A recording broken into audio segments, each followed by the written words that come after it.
متابعي السندباد الكرام، تعال أقول لك على أجمل يوم تقدر تقضيه ورحلة جميلة في العين السخنة، وتحديدا في بورتو السخنة. من أجمل الأماكن اللي تقدر تروحها وتزورها هي التلفريك، لأنها بتفرجك على تقريبا السخنة كلها.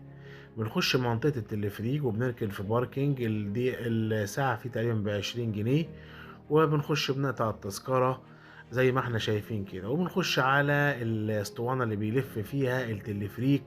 طبعا منظره جميل جدا ومتجدد، اللي هو التلفريك الخاص ببورتو أهرامات السخنة.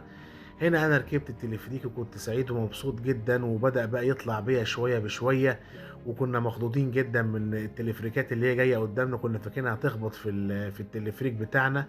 بيديك إحساس رائع طبعا من فوق كده، وانت شايف المنظر الخيالي الجميل، والبحر بتشوفه من فوق، وأبراج بورتو وأهرامات السخنة انت بتشوفها صغيرة جدا لما بتطلع فوق. هنا بقى بنطلع بقى لفوق خالص، اللي هو سكاي مول السحاب، والفندق الجميل اللي هو فندق الجبل برضو تبع بورتو. بنشم بقى احلى هوا، وبنشوف البحر الجميل من فوق، والسفن الرائعة وهي رايحة جاية قدامنا. مول السحاب فيه مجموعة كافيهات ومطاعم كبيرة وبراندات عالمية، براندات بورتو الرائعة الجميلة. اخترنا منها كافيه كده جميل، القعدة فيه مميزة، كاشف البحر كله والسفن اللي رايحة وجاية.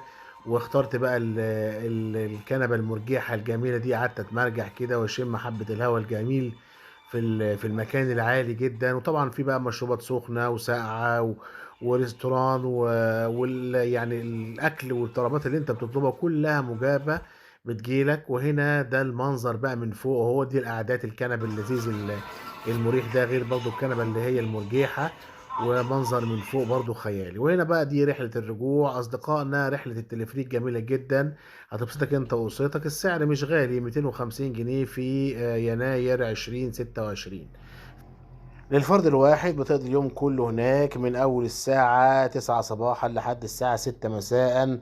آخر تلفريك بينزل من سكاي مول، بعد كده تتعلق هناك، ملناش دعوة. رحلة السخنة أحلى حاجة فيها التلفريك، اوعى تفوتك رحلة التلفريك.